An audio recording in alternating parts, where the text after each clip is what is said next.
You have a bright future awaiting you. Your tomorrow is going to be great. It's decade and you're yet to experience the bright future. But you have lived tomorrow times and again, and you are not experiencing the betterment that was spoken about.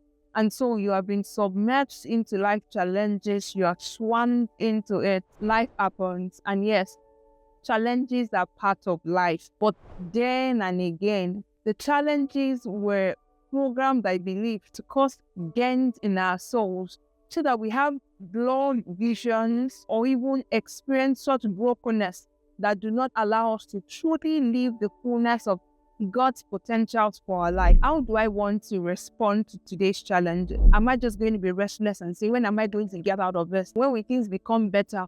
And you're not taking that back seat to reflect and ask questions. What is this challenge trying to teach me? Is it trying to refine me? Is there a person I can become if I respond properly to the current challenges in my life and make me the person for purpose? If you do not begin to respond to life in this manner by asking these questions, you might just realize that you're repeating patterns times and again, going through the same very circle, and you are unable to experience the transformation that is due you. Truthfully, the future is bright. You will not just see it, you will live in it. Because behind every challenge or at the end of every challenge, there is some outcome that it will birth in you so that you truly experience prosperity in your soul. The future is bright. I must get there. I must get there. I must get there. The future is bright. I must get there. Did you sing that nursery rhyme while you were growing up? When you thought? Anyways, it's decades after singing that nursery rhyme, if you ever did, and if you didn't, it's still fine. And you're yet to experience the bright future. And maybe yours was just having it prophesied and said to you, you have a bright future awaiting you, your tomorrow is going to be great, your tomorrow is going to be better. But you have lived tomorrow times and again, and you are not experiencing the betterment that was spoken about, or the one that was sung like I was taught in my nursery school. And decades down, you neither know what the future should look like, neither are you experiencing it. And so you have been submerged into life challenges, you are swam into it, and you really do not even know where to stand, whether to look forward to a future, or you are even living the future short-term. You must realize that life happens, and yes, challenges are part of life. But then and again, the challenges were programmed, I believe, to cause gains in our souls so that we have blurred visions or even experience such brokenness that do not allow us to truly live the fullness of God's potentials for our life. And a quick example, a trite example will be that of Joseph. Remember that Joseph in scriptures had a dream, and the dream was that his parents and his brothers bowed to him, being that they were represented as chiefs in a farmland.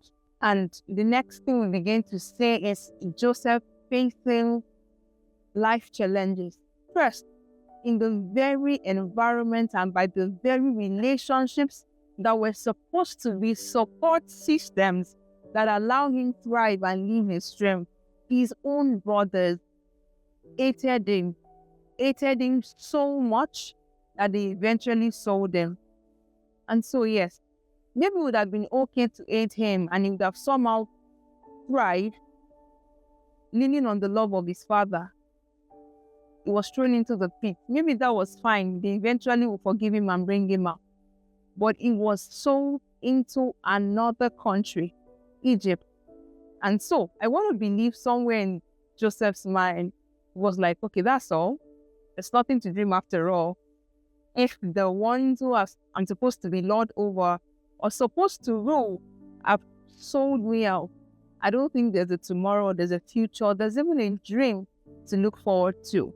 And so he gets into Egypt, and the challenges feel like they were refined, served in Potiphar's house, and he experienced a setup, another stumbling block that could blow his vision and even cause him to be broken. He gets into Potiphar's house, experiences a setup.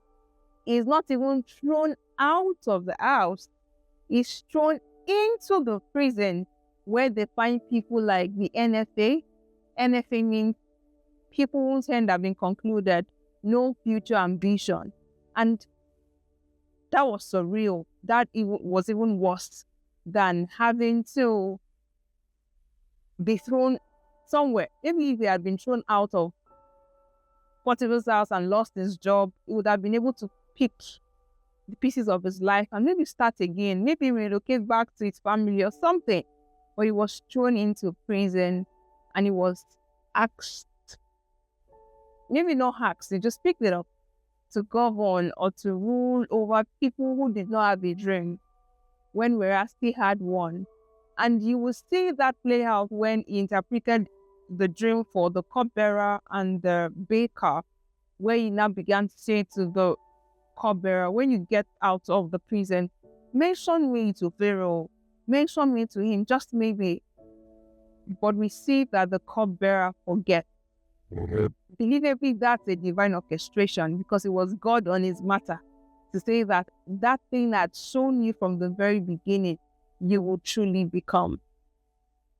This episodes of Joseph's life just shows us that the future truly will be bright, but it will not be void of challenges.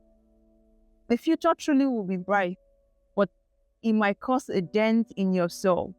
However, you choose whether to respond by resilience or to respond by restlessness.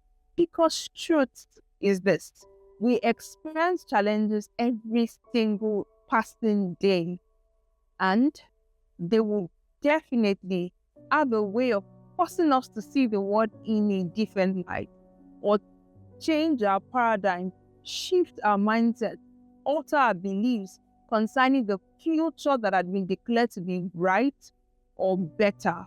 It behoves on us to now truly now say, how do I want to respond to today's challenge? Am I just going to be restless and say, when am I going to get out of this? When am I going to get out of this? When am I going to get out of this? When will things become better? And you're not taking that back seat to reflect and ask questions. What is this challenge trying to teach me? What is this experience saying to me? Is it trying to refine me? Is it a person I can become if I respond properly to the current challenges in my life? Is there a manner of trait, or there is a schooling system in this current life challenge that could refine me and make me the person for purpose?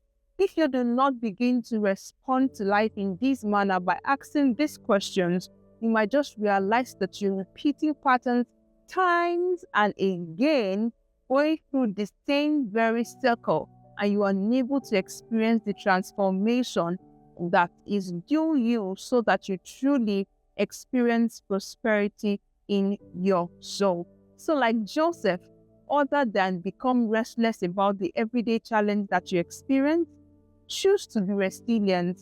Tell yourself that you will surmount this, that your challenges are teaching you something, that your challenges are schooling system for you to pay attention to, for you to refine you for the person of purpose.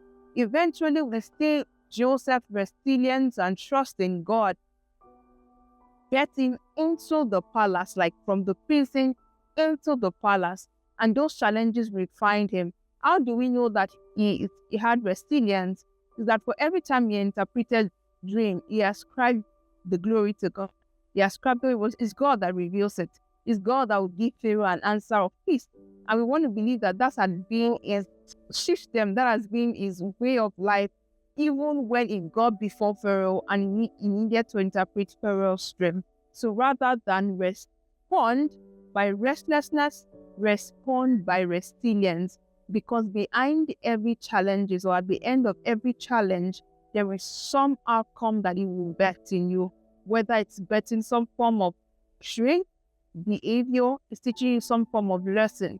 Just don't be the one to recline or give up in your own life journey, because truthfully, the future is bright. You will not just see it, you will live in it if you choose to respond by resilience and not by restlessness. And so that you like this video, share with me something that you're going through, that you're learning from. I am eager. I'll be excited to hear from you. Do share this video with someone who needs to see this, and I will see you in my next.